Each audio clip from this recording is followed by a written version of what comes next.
Hello and welcome to the second game of our evening tonight, going to be Team Kamikaze up against Ivory Gaming. As you may have seen in the pre-game score sheet, Team Kamikaze did take game number one. That replay, unfortunately, is not available, not working at this time. I am Husey, and joining me for this broadcast is going to be Timmy.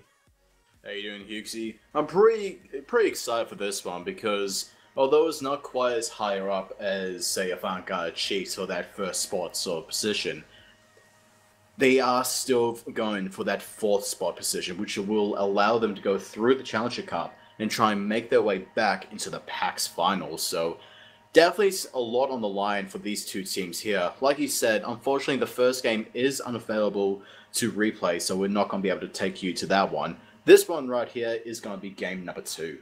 Yes, so game number two, we're going to go ahead and get into our picks and bans shortly. What do you think we're going to see out of either of these teams, Timmy? We're probably going to see a lot of, their own sort of comfort picks. People who they're comfortable with and that they're really, the picks that they're good at, the ones that they're proficient with. We're going to go ahead straight into our first picks and bans here. And Ivory have decided to opt out the Athena. Yeah, Athena, a really, really strong pick. Put it in jungle, solo, support, mid, if you're really feeling adventurous. But Athena, her versatility makes her so unique and so powerful as well.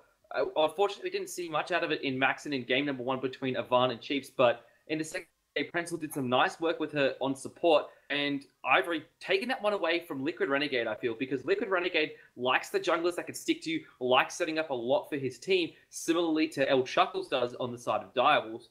So that's really a kind of target ban there that also takes out a good, solid pick, which is also a flex pick. Moving on to our next ban, very expected, it's going to be Ao Kuang. Yeah, you can't let the Ao Kuang go through. Although he's not quite as preferred in OCE, he does get some screen time coming out there. And when he does, if he just does whatever he wants to do, farms up, gets ahead, he starts doing so much damage, and he can do that so safely as well. And you don't want to deal with him because he can be played like Athena in multiple roles. You can put him solo, you can put him in jungle. Heck, if you want to be a little bit daring, you can try him in mid. Yeah, exactly right. And basically the rule is if you're not first pick, ban Ao Kuang. And that's exactly what Team Kamikaze has done here. Last two bans coming through are going to be Bellona and Bastet. Bellona, an extremely strong solo laner and jungle. Once again, another favorite pick of Liquid Renegades. Ivory obviously really fearing what he can do. We saw Team Kamikaze last week when they played... I'm not sure. Did they play Avant last week? I'm having a little memory. Chat, try and let us know which one that was. but either way, last week... Yes. Last week, Team Kamikaze did tons of work with Bellona in the jungle on the side of Liquid Renegade, and they just really don't want him to have that again. Yeah, they really don't want that. First picks coming out here is going to be the Sylvanas, and that will be going to the way of Ivory. That's going to be going to the way of Tomahawk, who's now taking over for Just Jelly for the day. As just a quick correction there, Timmy. We've actually had a bit of a client issue here. Team Kamikaze is actually going to be our blue team, so that's a Sylvanas pickup for Team Kamikaze, and then coming through on the side of Ivory is going to be that Neath and Medusa. So that one will be going to the way of Magnet then. Yes, Sylvanas will be played by Magnet on the side of Team Kamikaze, but this double hunter. Talk to me about that, Timmy. The double hunter, it's a little bit of an old sort of thing, It's very much early Season 2 when the hunters were at their prime. At the moment, the double hunter, it can be a little bit risky. It's not quite what you'd be expecting. At the moment, we're seeing a lot of long-term fight, long extended fighting, high controlling sort of people coming out of the solo lane. So they're going to be lacking a little bit of control in these team fights. So they're going to have to try and draft some more crowd control throughout the rest of their team. Yeah, for sure. For sure. We could see now Kabrakan and Ho Yi picked up for Team Kamikaze. The Kabrakan pickup as well. I think that's either going to go solo or jungle. I really feel, though, it's going to be the jungle for Liquid Renegade. As I mentioned previously, likes the junglers that can stick to you. Kabrakan, we saw a lot of him in the invite ladder, particularly by El Chuckles, who I mentioned has a similar style to Liquid Renegade. And my goodness, Kabrakan, if you can get him online early, can do so much unexpected damage and provides really great control for your team and tremendous setup if you can get all of his kit to land. Yeah, Cabrakan, he just does so much damage early on, and like you said, like, it's frustrating how much damage Cabrakan can do, especially early on, like you said. And he also has that crowd control coming in that I said that they needed with the double hunter role coming in. So they are going to be able to pick a little bit of that back up. Next pick coming in is going to be the Hoi Yi and the Sun Wukong going to either team. Yeah, so Hoi Yi for Team Kamikaze, Sun Wukong for Ivory. Sun Wukong, classic Jack 47 pick, likes those solo laners that can sustain in there, get a lot of good poke out, but really survive, and more of a setup kind of solo laner than a hyper carry like you might have expected out of like an Ao Kuang or even something of that ilk. But that's going to mean it's Neath mid. Yeah, Neath mid, like, what is this game? We're going back in time on this one. Neath mid, I haven't seen that in so long, but it can be very effective. She has very high damage with the Spirit Arrow, very safe and very easy wave clear, as well as some sustain that you usually see in the mid lane with the Vampiric Shroud, as well as maybe a tiny trinket going into, say, like a Bancroft's Talon, because she has the healing on the Unravel, so kind of the mage of the hunters. Yeah, exactly right. Very ability-based compared to an auto-attack based like an Apollo or a Rama. Our bans coming through now is going to be Isis and Geb banned out from either side. And now Ivory going to pick up Ares. Well, we can see Team Kamikaze has gone for Janice and Apollo. The Ares pickup, I like this into Medusa because Medusa really benefits from that setup. Yeah, it's really high damage, really pretty much a kill lane whenever you put an Ares in there. And Medusa really likes to be able to fight early. The Viper Shot deals a lot of damage, as well as you get that free little poke from the Acid Spray. Yeah, for sure. I really like the Janice pickup for Team Kamikaze for PTFO in the mid lane. This is a god who likes to play, provides a lot of setup for his team because he can get them across the map. And he also outputs a lot of damage. His threshold as well is great for making your jungle even more mobile than what he already is. And the portals, if you can get one of them on the ground and put someone through there, really sets up well for other things. But mainly he's got great escapes. Shouldn't die terribly a lot. It'll be interesting to see how this matches up with the Nick. Yeah, it really will be, because the thing that Giannis really excels at is going up against people who pretty much have to root themselves or stay in a single position. Isis with the Wind Gust staying in the front of the wave, and Anubis root himself on several of the abilities. So Neath is definitely much more light on the feet, sort of like a boxer. So it's really got to come down to whether or not the Neath can outpoke the Giannis, or if the Giannis can outburst the Neath. Yeah. All right, so we've had another slight technical mistake. This time it's actually with the overlays. So the picks you're seeing are actually around the other way. It's going to be Ivory Gaming on the left side of your screen, Team Kamikaze on the right. So Team Kamikaze is the one with the Neath and Medusas on there. That final Medusa you can see on your screen is actually going to be a Kronos. That's going to be going towards the solo lane for iDivine. That's just his pick. He just plays Kronos so well, so superbly. He can output a ton of damage on it. And even if he gets behind early, he somehow always seems to manage to bring it in and make it relevant late. Yeah, it's going to be pretty much like a duo lane over that solo lane. Because we got the double hunter, which means it's most likely going to be the Apollo in the solo lane, as well as the Kronos. So it's going to be a little bit interesting to see how that works out. They may be very passive at the beginning, but whichever one of them gets ahead early can really dictate the game.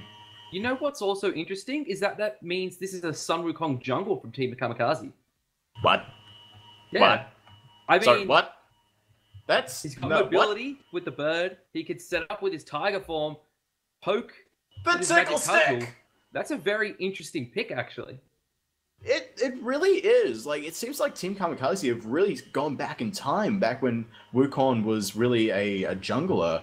But yeah, like a Wukong with a Kronos solo, that's gonna be a little bit interesting early on. Maybe gonna be able to get a little bit of poke coming out. Yeah, and we'll just have to see how that one's going to play out. We are going to head into the match now, and we'll be right back after this short break.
Alrighty, guys, we are here in the game now. Game number 2 between Team Kamikaze and Ivory Gaming. Unfortunately, we weren't able to bring you game number 1 as there were some issues with the replay files.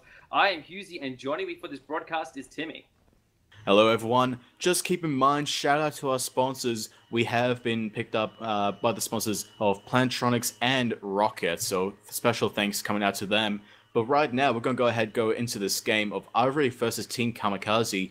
Hughesy, before anything really happens, because there's a lot of people trying to slink around, how about we introduce our teams? Let's go for it, Timmy. So on the left side of your spectator UI, fighting out of the order side of the map, we have got Ivory Gaming. Jack47 will be the solo split-pushing Apollo. Synchro is in the jungle on Kabrak, and your mid lane is Call Me Mr. Mouse on Janice, and your duo lane is made up of two brothers very close to each other. It is going to be Tomahawk and Rob Diggity on Sylvanas and Ho Yi. And find out the right side of your spectator UI. On the top side of your minimap, we have Team Kamikaze. I define as the Kronos in the solo lane. Liquor Orange will be the king of the monkeys, Wukong in the jungle. And in your mid lane is PTFO, subbing in for Tompo. It's going to be Neath in the mid lane, and Magnet and Redoxide will make up your duo lane as Ares and Medusa. So we could see Ivory really going for just kind of the standard start, as it's called now, rather compared to Team Kamikaze, who's going for the paradigm start. That's a really interesting starting position to me. How do you think this will affect early laning phases? It's going to hurt the mid lane for Team Kamikaze a little bit, because PTFO isn't going to have his blue buff early on. However, it is a Neath, and Neath does have very good wave clear early on. It's going to benefit the duo side, because they're going to end up hitting level 5 a little bit sooner, maybe? Especially if they go around and pick up that that red buff. So, an early level 5 on an Ares is definitely very important. It certainly is. Ivory actually grabbed the right-hand side mid-camp there, so mid-camp's essentially being split at the moment. So that's a pretty good pickup for Ivory towards this early game, but PTFO on Neath hit level 3, and, you know, Neath now basically can wave clear in like almost 2 shots. Like, it's pretty insane. Neath wave clear this early with the broken weave, like we just got down there. It's really bad. Nice portal through the ground from Mouse. Gets some damage onto PTFO, but not really much in the making at this point. These two junglers are hanging around this mid lane an awful lot. Yeah, they really want to try and get the advantage off of each other, because they don't really have a lot of early game damage except for the Kabrakan. Wukong, he does do a little bit, but not quite as much, so they want to try and get the upper hand and try and get their own team ahead of the other. Exactly right. We could see now PTFO going for his red buff, as you mentioned. It's relatively important for the mid lane traditionally to have the red buff, but how do you see it impacting a Neath? I wouldn't say it really impacts it in a strange way, because all that the red buff does is give you increased physical and magical power, plus, you know, amplification, you know, giving you additional scaling on everything. So, like I said earlier, Neath is basically like the mage of the hunters, so it's gonna pretty much affect her just like a normal hunter would.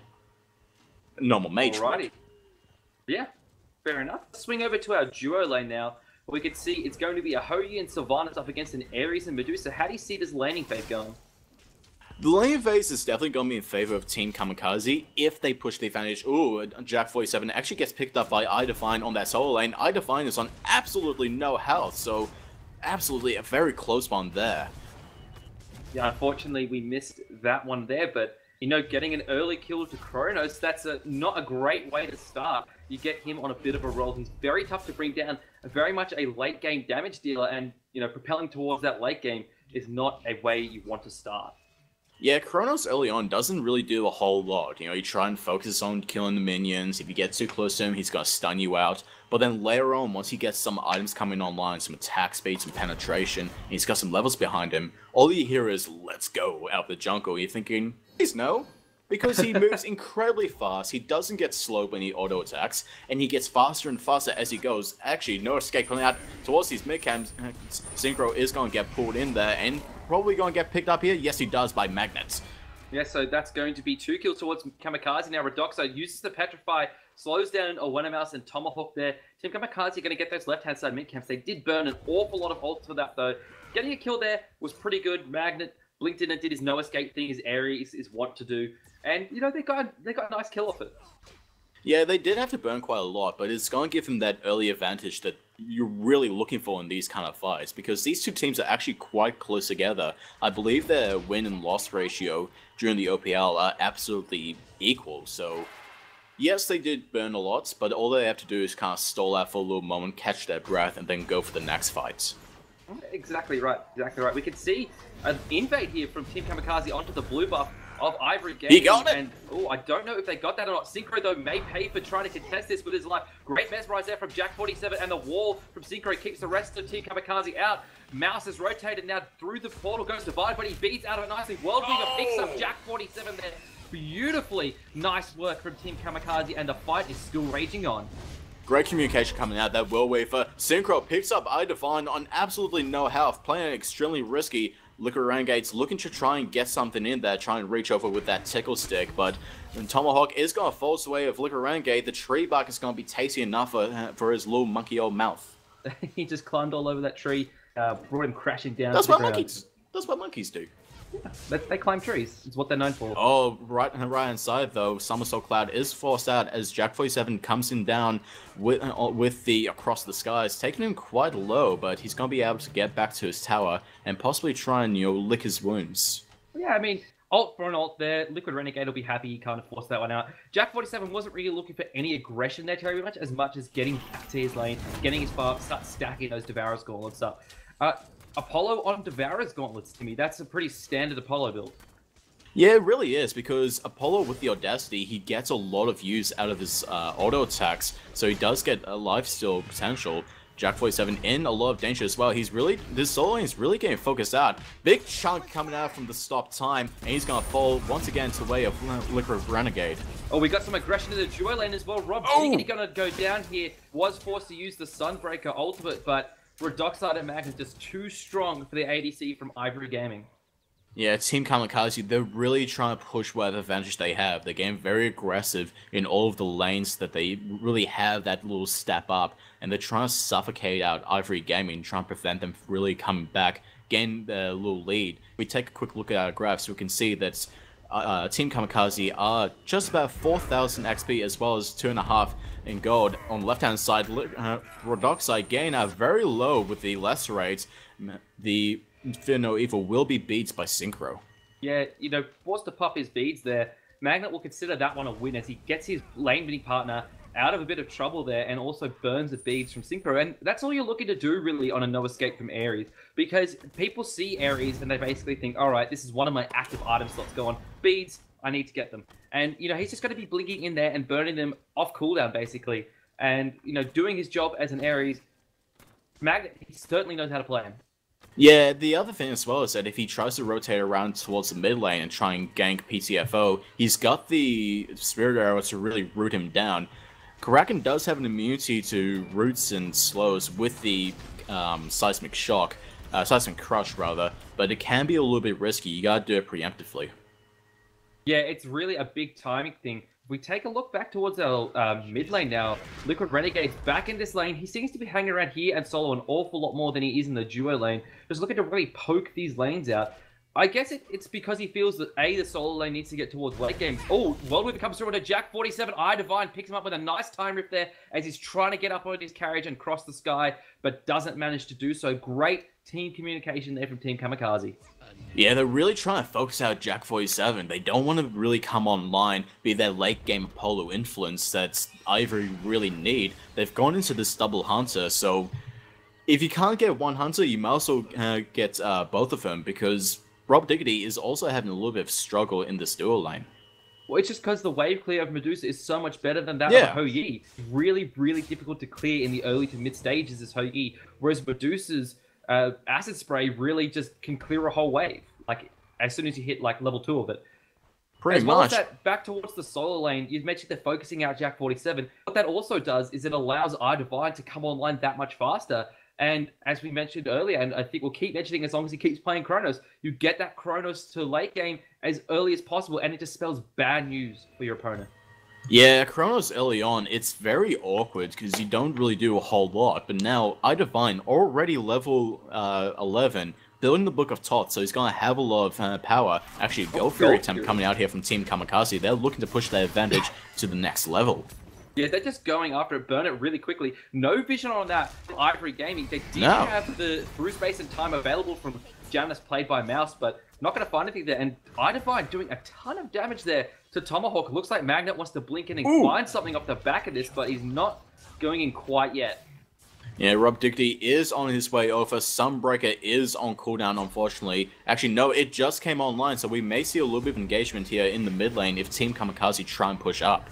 And that was a great use of the Broken Weave Spirit Arrow combo there from PTFO. Just takes down a lot of Mouses on Magnet, getting awfully low, uses the no escape, but Rob Diggity pulls it before it can go. Through space and time is hit onto PTFO, and good pull there from Tomahawk, but there's no damage to follow it up. And it looks like both teams are just going to disengage at this point. Liquid Renegade has come in. I'm not quite sure what he can find off the back of this. Goes to the Tiger, and Synchro is the one that's the target of Team Kamikaze's wrath.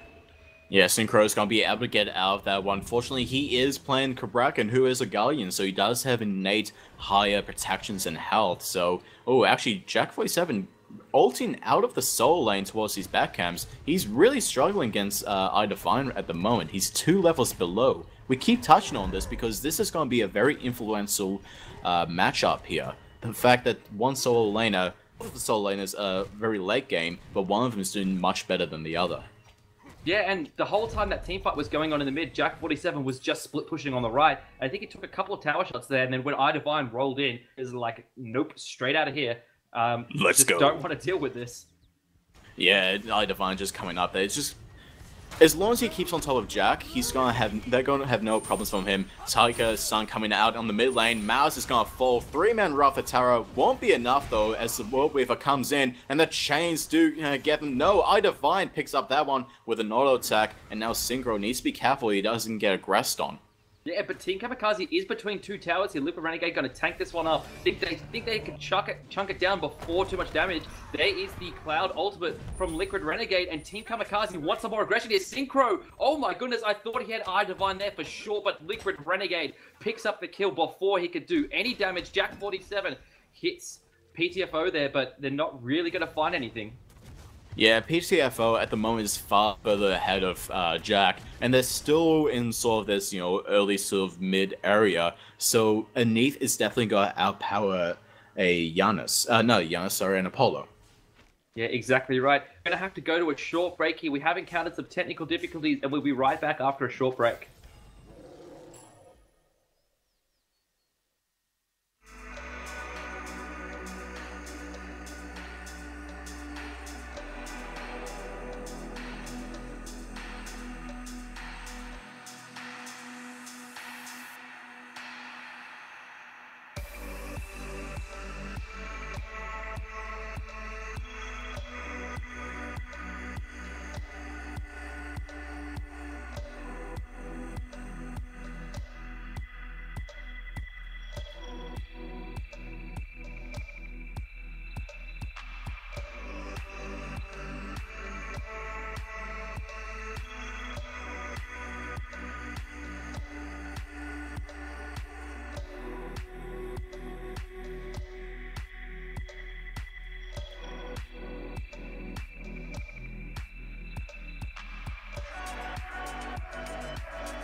The new high-performance Wk5 headset from Plantronics is designed to match the skills of an aspiring esport player with the gear they need to win. The new modular system gives you the power to adapt, upgrade, and personalize your headset for the task at hand. The Wk5 series of gaming headsets are engineered to deliver the perfect combination of durable lightweight comfort in an immersive audio environment. 7.1 surround sound and 24-bit audio provide a stunning 360-degree sound field with directional audio. 40mm drivers with low-frequency resonators provide crisp highs and boosted bass. Clear voice noise-canceling technology provides clear communication to your teammates. From the headset company that equips the pros, the 500 series was crafted to meet the needs of esports and competitive players around the world. The new Wk5 series of headsets from Plantronics. Respect the training. Reactions win.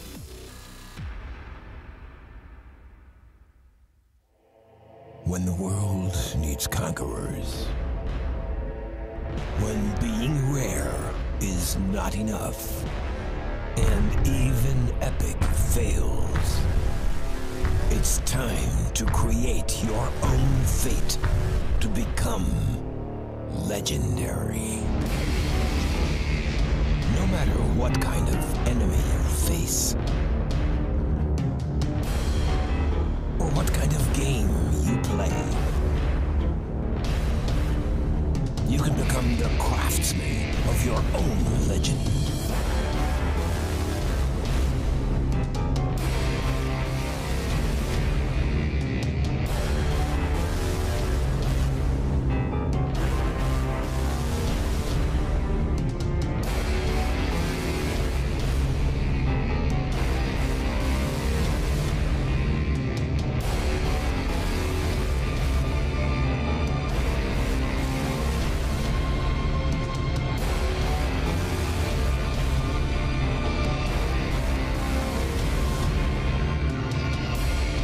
It's time to create your own legend.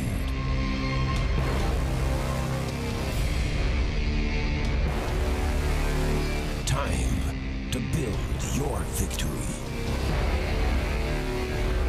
Rocket Nef.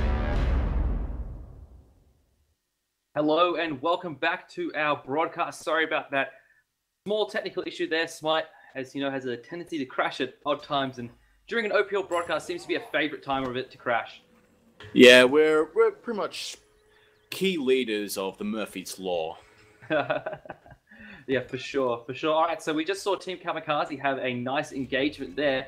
Ivory Gaming down 10-2 at this point. If we take a look at our graphs, 6,700 XP and 5,000 gold in favor of Team Kamikaze. Timmy, how do you see Ivory clawing their way back into this one? They really just have to buckle down and try and get as much fun as they can. Stop going for these kills, stop trying to go for objectives, just control them, just control your portion of the map, kill the minions, and try and stall out the game as long as possible. Who do you think needs to step up from Ivory? Which character can, or which player I should say, can be the carry that they need? It's hard to say because we do have a sub, Tompo, actually on the right-hand side. Blink, Seismic Crush coming onto iDivine. He is getting fairly low. Across the skies is ready to try and catch him down, but it's not going to be necessary as Synchro picks him up. Yeah, very nice engagement there from Ivory, shutting down iDivine. A really necessary kill that'll allow Wk5 to get some great farm. Perhaps he's the carry that they need. An Apollo late game is extremely dangerous to deal with, and he can now just split push to his heart's content. We can see a three-man grouping of Team Kamikaze on the left-hand side, though. They look like they want this tier 1 tower, and if Ivory tries to contest it too fiercely, they could go down, but Liquid Renegade is pulled under a tower. Yeah, they're really focusing a lot onto the Liquid Renegade, so that tier 1 tower is in fact going to fall. Jack is going to try and push up this mid lane as far as he can, but Team Kamikaze have seen the potential threat and they're going to try and move in for the kill. Yeah, they're going to try and catch him out here. His across the skies are available. They just have to try and CC him into oblivion, but he is just going to pop it. There it goes. Just get out, not even risk it. But Mag is getting extremely low. And Wk5 goes down onto the Rob Diggity is going to be the one that's credited with that kill there. So Ivory, nice engagement on the backside of that. Really, Team Kamikaze got baited by Wk5 in the mid lane there, and Ivory was able to clean up.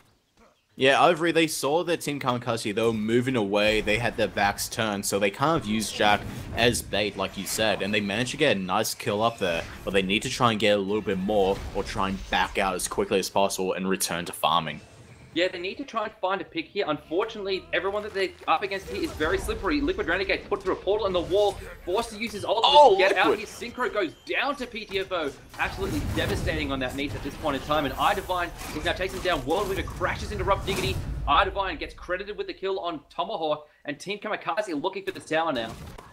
Yeah, Team Kamikaze, they definitely have the potential to push it in. They've got 2 Hunters as well as a Chrono, so they have all the single target damage that they could ever want. That means Towers, Gold Fury, Fire Giant, it's theirs for the taking. And especially now that they have this lead, and they got to push it even further with another Gold Fury, they're in a very comfortable spot.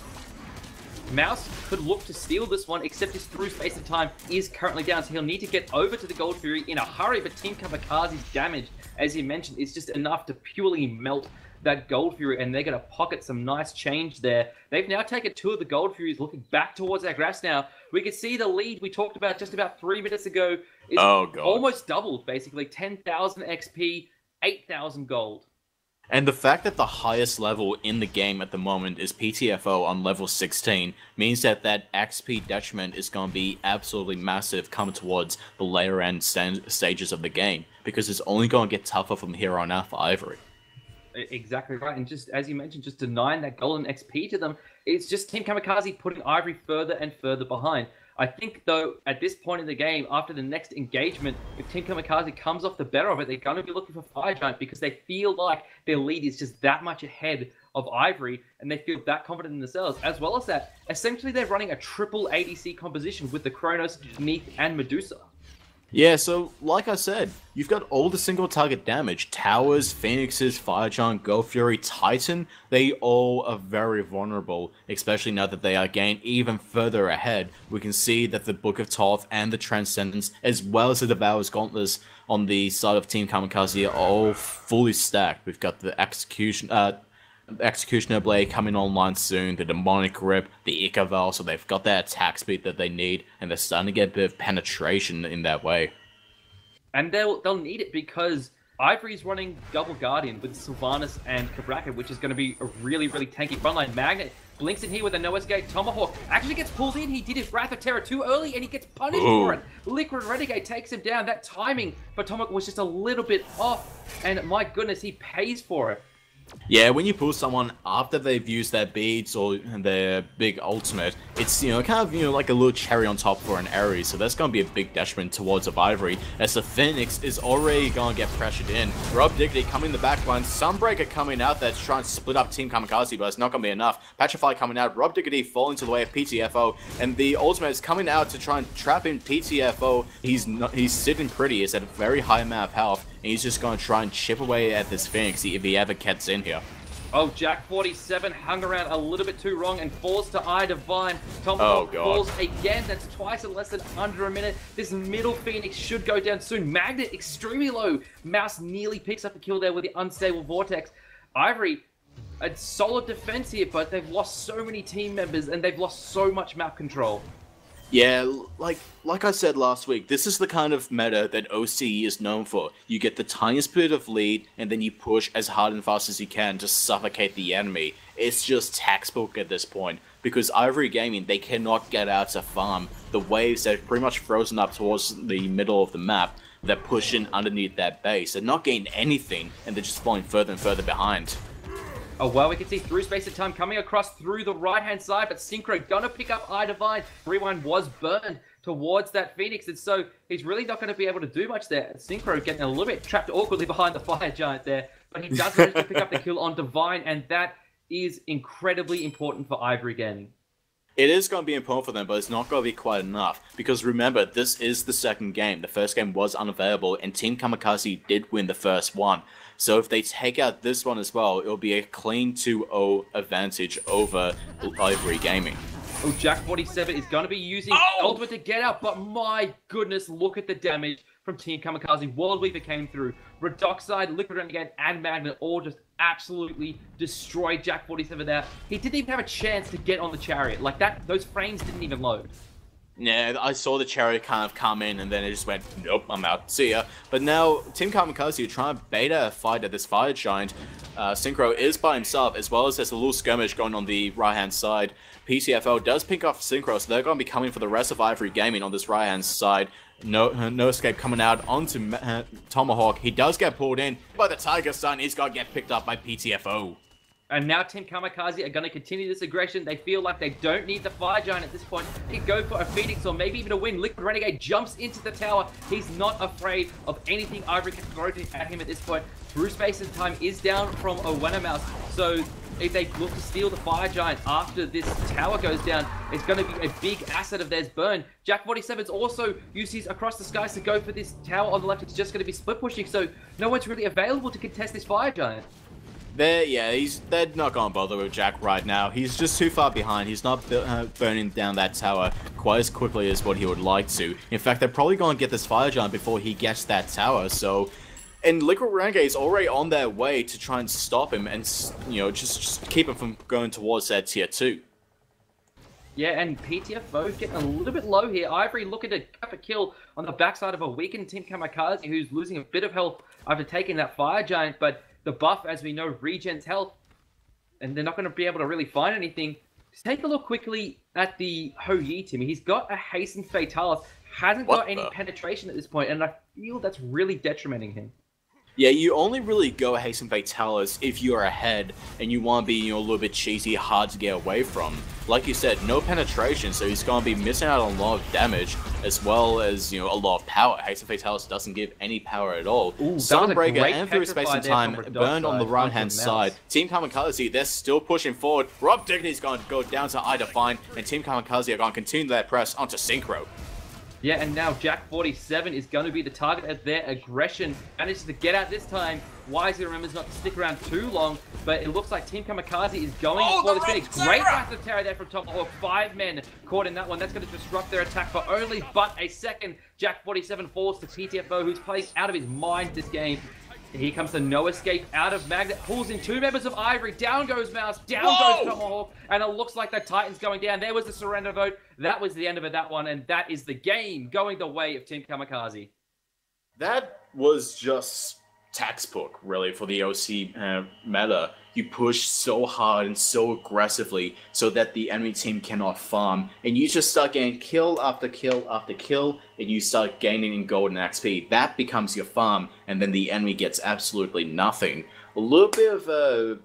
I'd say a little bit of a bad draft for the side of Ivory. They went for that double Guardian, one in the support and one in the jungle, but they just didn't have the kind of power to try and stop Team Kamikaze early on when they really needed it. Yeah, I did like the Kabrakan in the jungle. Kabrakan's good. Like, don't get me wrong, Kabrakan's good, but in this situation, for this game, they needed something more early on. They needed something to stop the bleeding immediately, and Synchro didn't quite get as much damage out early on as what I would have expected from a Kabrakan.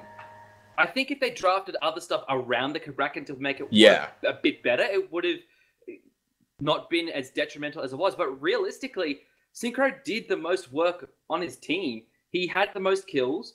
He didn't quite have top player damage, but he was involved in 5 out of their total 5 kills. Like, he was involved everywhere for them, setting up so much. Soloed iDivine at one point. The Apollo solo, I didn't like it because Jack 47 doesn't play those hyper carries and solos. He tends to play more like the Sun Wukong we initially thought he was going to be playing. It just suits his playstyle a little bit better, and he was punished for it relentlessly. 0, 7, and 2. Didn't manage to get the split potential that Apollo really has online at all, and it just didn't work out for them. Yeah, Team Kamikaze, they saw that Jack usually plays these very tanky, very safe gods in the solo lane, like a Hades and a Bologna. People who win lane very easily and very influential early on. So when they saw that he went for that Apollo pick, they thought maybe there's going to be a weakness, so they focused him down relentlessly early on. I know pretty much every time they came into sight of someone, there was a World Weaver coming his way, Liquid Renegade was coming in with a gank, iDivine was hot on his tail as the Chronos. They just focused him down, and he wasn't able to really get his feet back. He wasn't really able to step back where he needed to be. Exactly right. All right, Timmy, it's come to the portion of our broadcast where we have to pick our MVP and our second and third place contributors. So who do you think should take out MVP number 1? I think MVP number 1 is probably going to have to go to iDivine. He played so well as Kronos that you'd almost think that he did well, that Kronos does well early on. Like, he had amazing pressure, he rotated when he needed to, and later on he was just a powerhouse. He dominated lane and then he dominated lates. Simple as that. Yeah, exactly right. I fully agree with you there. I think our second place contributor, I'm stuck between Liquid Renegade and PTFO, trying to place them second or third. I really like Liquid Renegade for the second, though.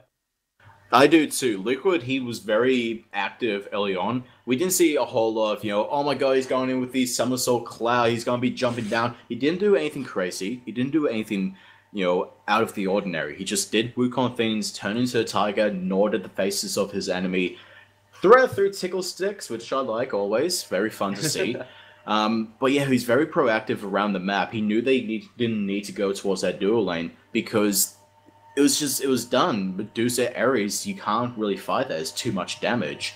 And I do agree with PTFO also should be on there. I'm going to go ahead and put him on the number 3 spot because he did very well in the mid lane as the Neath, which you don't normally see very often. And he also very quick, very alert on those World Weavers.